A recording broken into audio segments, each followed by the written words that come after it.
Normalement, je suis bien placé par rapport au vent, au soleil. Ça devrait être bon. Attendez, je vais boire une petite gorgée parce qu'en montagne, l'air est sec, il faut bien boire. Et l'eau chaude, c'est encore mieux. On va causer de la cause et de la conséquence. Je constate que souvent, on mélange la cause et la conséquence. Quand on regarde quelqu'un skier, on va dire « Ah, t'es trop en arrière, t'as les pieds trop écartés ». En fait, on lui amène pas de solution en lui disant ces choses-là. C'est des choses qu'il ressent, qu'il voit. Je vais trop vite, je vais de plus en plus vite. Par exemple, vous arrivez sur la piste, vous faites votre petite godille et ça va bien, tout va bien, de plus en plus vite. Et là, avec la vitesse, enfin avec la pente, vous prenez de plus en plus de vitesse. Le problème, c'est qu'on parle souvent de la conséquence, mais pas de la cause. Parce que la conséquence, c'est plus facile de la voir. La conséquence, on peut le représenter par du coup. Tu fais une erreur, du coup, ça engendre quelque chose d'autre. Donc je vous ai fait une liste de conséquences que vous pouvez observer. Par exemple, la première conséquence, c'est t'es trop en arrière, mets-toi en avant. Tu vas trop vite, ralentis. Ou arrête de regarder tes pieds. Et quoi d'autre? Tu dérapes trop. Tu vois, des choses comme ça. Ça, c'est des choses qui se voient facilement, peu importe le niveau, vous pouvez le voir tout de suite. Ça peut être aussi d'autres conséquences, comme un mal de dos, comme des crampes sous les pieds, ça c'est terrible. Et puis, ça peut être des peurs. La peur de la vitesse, la peur des sauts, donc des bosses, la peur de la pente, la peur de plein de choses. Mais tout ça, c'est des conséquences qu'on peut résumer par du coup. Je suis trop en arrière, on va chercher cette cause. Mais d'où ça peut venir, la cause? Il va falloir s'intéresser au corps. Donc, quelle articulation nous amène sur l'arrière? Est-ce que c'est les hanches? Bon, en général, il y en a très peu qui skient comme ça, donc ça ne sera pas les hanches. Est-ce que c'est les chevilles? Bah non, parce que les chevilles, ça nous amène sur l'avant. Donc ça va être les genoux. La conséquence, c'est que vous êtes trop en arrière si vous avez trop de flexion de genoux et pas assez de flexion compensatrice. Je vais y arriver. Pas assez de flexion compensatrice sur l'avant. La flexion compensatrice, ça peut être la cheville ou les hanches qui vous ramènent sur l'avant. Après, par exemple, vous allez trop vite. Vous n'arrivez pas à gérer votre vitesse. Alors là, ça peut être beaucoup de causes différentes. Déjà, ça peut être l'envie d'aller vite, tout simplement. Un problème d'objectif. Peut-être au début, s'amuser à aller vite. Mais ensuite, une fois qu'on a fait plusieurs pistes tout droit ou au maximum de sa vitesse ou de la vitesse des skis, il va falloir passer à autre chose normalement. Donc si vous allez trop vite et que surtout vous n'arrivez pas à contrôler votre vitesse, ça va être un problème de trajectoire. La cause, ça peut être le problème du regard.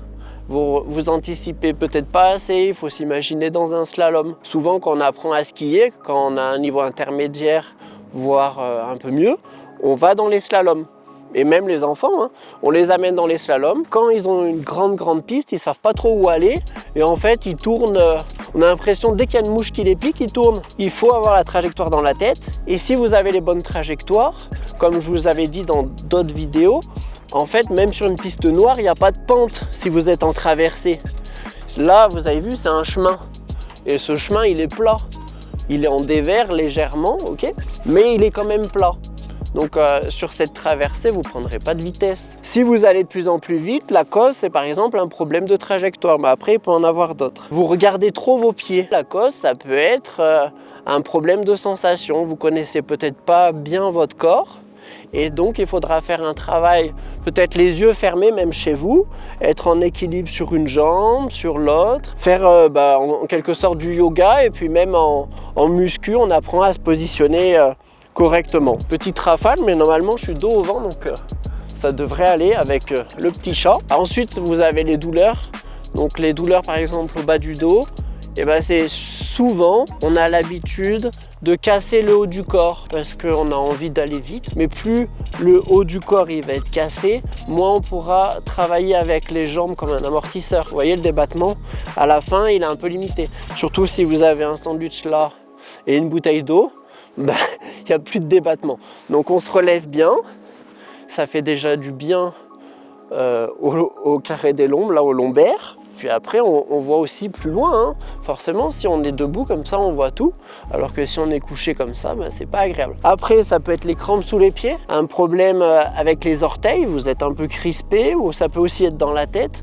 Si vous avez de l'appréhension, tout le corps, il se crispe. Et donc, vous êtes comme ça dans vos chaussures. Ça peut être aussi de la déshydratation. Et puis, ça peut être aussi un manque d'entraînement ou alors un problème de choix dans vos chaussures qui sont trop serrées, ou la semelle qui est trop plate par rapport à une voûte plantaire un peu en banane et qui correspond pas. Et pour terminer, vous avez toutes les peurs. Arrête d'avoir peur. Tu vois, ça c'est le truc qui va vous servir à rien. Arrête d'avoir peur de la pente. Mais bon, même si on se le dit, ah j'ai pas peur, en fait ça va pas changer grand chose. Regardez, là je suis debout, je bouge pas, je suis sur le plat pente. En fait c'est toujours pareil, un problème de regard. Qu'est-ce que vous regardez? Et puis aussi ça peut être un problème de gestion des chutes. Peut-être que vous n'avez pas ou plus l'habitude de tomber. Par exemple, regardez, moi j'ai pas peur de me jeter sur le dos comme ça. Ok. Donc, vous avez vu, c'était pas prévu de glisser autant, la neige elle est bien gelée. Quand vous tombez, et si vous n'avez pas l'habitude de le faire, il va falloir s'entraîner. Avoir rapidement les pieds qui passent vers le bas, vers la pente, pour vous arrêter. Parce que si vous avez les skis en haut de la montagne, vous n'allez pas pouvoir vous arrêter. Donc la technique, c'est d'essayer le plus rapidement de ramener les pieds vers le bas, et puis de mettre l'écart dans la neige et s'arrêter. On ne pourra pas s'arrêter avec les mains, on pourra s'arrêter avec les pieds. Donc là j'ai fait par exemple une roulade et j'ai mis mes pieds en bas. Après vous avez la peur de la vitesse, contrairement à d'autres qui ne se rendent pas compte de leur vitesse, c'est peut-être que vous n'avez pas les bons points de repère.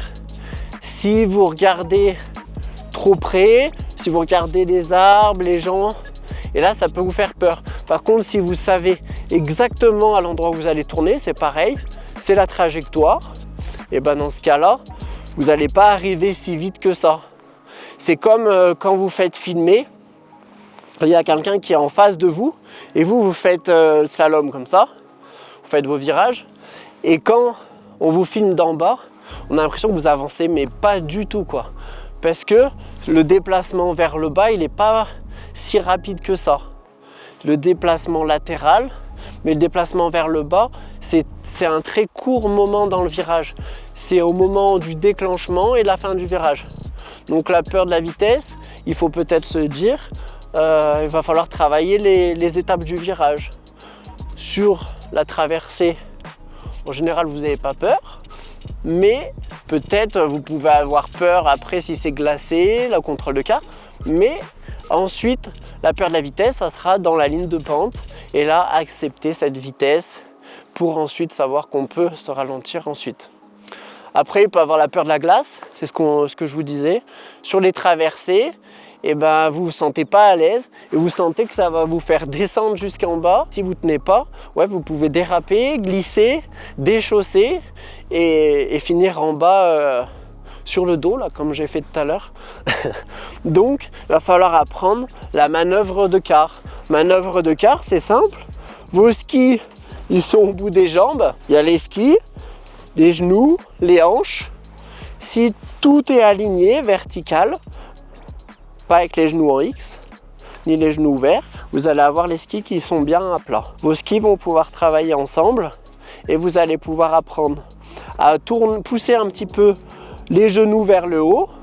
Alors quand on pousse les genoux vers le haut, c'est plutôt une rotation qui part de la hanche, mais on a une légère flexion du genou et on oriente un petit peu les genoux vers la montagne pour se mettre sur l'écart, à mordre et à relâcher. Ça, c'est pour tout niveau, du débutant qui va apprendre à monter en escalier, et puis aussi pour le carving, de plus en plus d'angles avec vos skis, de bien le faire mordre, de bien le faire rentrer dans la neige pour accélérer. Ça peut vraiment vous aider sur traiter la cause au lieu de traiter la conséquence. Vos erreurs, peut-être on peut partir de la conséquence et essayer de chercher quelles sont les différentes causes possibles. Il n'y en a pas forcément qu'une. Souvent c'est un peu entremêlé, et essayer de vous auto-corriger. C'est pour ça que je vous fais des vidéos, ça vous permet de vous impliquer beaucoup plus dans votre progression. Évidemment, ça ne remplace pas un cours de ski parce que l'avantage du cours de ski, c'est que c'est personnalisé et tout de suite immédiat dans l'action. C'est bien de réfléchir avant de venir, de tout bien comprendre, et comme ça en fait ça va beaucoup plus vite. Si vous voulez prendre des cours avec moi, je suis à l'école de ski des Deux Alpes. C'est tout dans la description de ma chaîne si vous voulez des infos. J'ai plein d'idées d'autres vidéos comme ça, face caméra. Cette année en exclusivité, vous pouvez vous filmer en ski. Après, vous mettez la vidéo sur YouTube en non répertorié, comme ça personne ne peut le voir sauf les personnes qui ont le lien. Après, vous m'envoyez un email, c'est en description de ma chaîne, et vous m'envoyez le lien comme ça. Et moi, je regarde la vidéo, je l'enregistre, et après, je la commente avec vous en public pour essayer de voir ce qu'il faudrait améliorer, ce qui est bien aussi, parce qu'il y a sûrement des choses de bien. N'hésitez pas à mettre en commentaire si vous avez des questions sur tout ce que vous voulez. Sur le ski, hein, normalement. Après, ça peut être aussi sur l'entraînement physique et pourquoi pas sur YouTube, sur ceux qui veulent se lancer. Après, je ne manquerai pas l'occasion de vous répondre dans des prochaines vidéos. Comme ça fait un échange et c'est beaucoup plus vivant. Et puis comme ça, si je peux vous aider, moi, c'est le but de cette chaîne. Très content de cette première vidéo. J'espère que ça vous plaît, quoi. À bientôt. Ciao.